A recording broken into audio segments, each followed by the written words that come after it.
तर जरांगे यांनी आंदोलन मागे घेऊ नये असं सरकारमधील काहींना वाटत होतं असा आरोप संजय राऊतांनी केलाय। आंदोलकांची व्यवस्था करण्यामध्ये शिंदेंचं नाव येतंय। मुंबईत फडणवीसांसमोर आव्हान उभं करणं हा मुख्य उद्देश होता असा आरोपही राऊतांनी केलाय।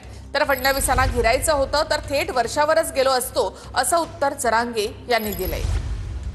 संघर्ष वाढवण्याचा प्रयत्न सरकारमधले काही घटक आजही करतायत। सरकारमधल्या काही घटकांची इच्छा होती की मनोज जरांगे पाटील यांनी माघार घेऊच नये आणि फडणवीस यांचं सरकार अडचणीत यावं। हे फडणवीस साहेबांना विचारलं पाहिजे तुम्ही, त्यांची राजकीय स्ट्रॅटेजी काय होती आणि त्यांचा मुख्य उद्देश हा आरक्षण देणे हा नव्हता, मिळवणं हा नव्हता, तर मुंबईमध्ये येऊन देवेंद्र फडणवीस यांच्यासमोर आव्हान उभं करणं हा होता।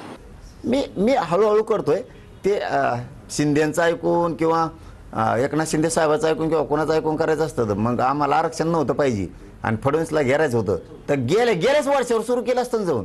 होय, भारतीय जनता पार्टीचा डीएनए हा ओबीसी आहे। देवाभाऊंनी सातत्याने सांगितलंय की आम्ही ओबीसी समाजाच्या नेतृत्वामध्ये ओबीसी सर्व समाजांना घेऊन जाण्याचा प्रयत्न करतोय। संजय राऊत यांचा डीएनए कुठला आहे? संजय राऊत यांचा डीएनए अब्दालीचा आहे का? संजय राऊत यांचा डीएनए औरंगजेबाचा आहे का? हे त्यांनी स्पष्ट केलं पाहिजे। अशा पद्धतीनं एका समाजाला टार्गेट करणं, एका समाजावर टीका करणं हे संजय राऊत यांना शोभत नाही।